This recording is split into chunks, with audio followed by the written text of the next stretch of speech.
नमस्कार, active news Mahak में आपका स्वागत है। मैं हूं आपके साथ आरूही। देखते हैं आज की नई ताजा खबरों में क्या है आपके।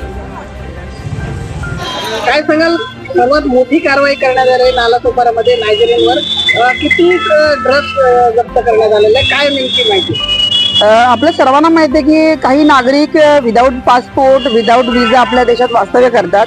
त्यानंतर ते ड्रग्ज सारख्या जगाला हानिकारक, तरुणाला हानिकारक अशा गोष्टींमध्ये इन्व्हॉल्व आहेत. तर त्या अनुषंगानं तसेच त्यांनी काही आस्थापना देखील बनवल्या होत्या नालासोपारा वासोळी तुळील परिसरामध्ये.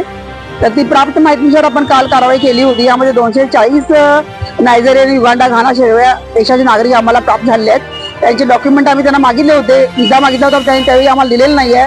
सध्या देखील त्यांनी उपलब्ध करून दिलेले नाही. तर आपण व्हेरीफाय करत आहोत.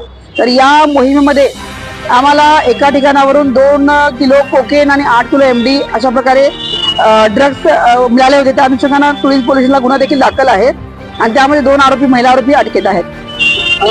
मला सांगा, या ठिकाणी हे जे राहत होते ते कशा प्रकारे राहत होते, यांच्यावर काय कारवाई करणार आहात का, ज्यांनी त्यांना आश्रय दिला? नक्कीच आपल्याला प्रत्येक भाडेकरूला ठेवताना त्या घर मालकाला पोलिसांचं व्हेरिफिकेशन करणं, पोलिसांना इन्फॉर्म करणं क्रमप्राप्त आहे, बंधनकारक आहे. बऱ्याच ठिकाणी हे ब्रीच झालेलं आहे. सर्व केसेसमध्ये कुठल्याही मालकांना आम्हाला कळलेलं नाहीये. त्यावर देखील उचित कलमांतर्गत कारवाई होणार आहे.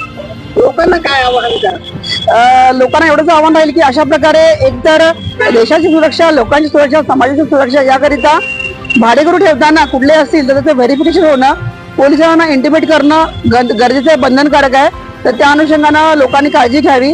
त्याचबरोबर हे लोक जे काही ड्रग्ज मध्ये इन्व्हॉल्व असतील त्याची माहिती देखील पोलिसांना दिल्यास आम्ही त्यावर उचित कारवाई नक्कीच करू.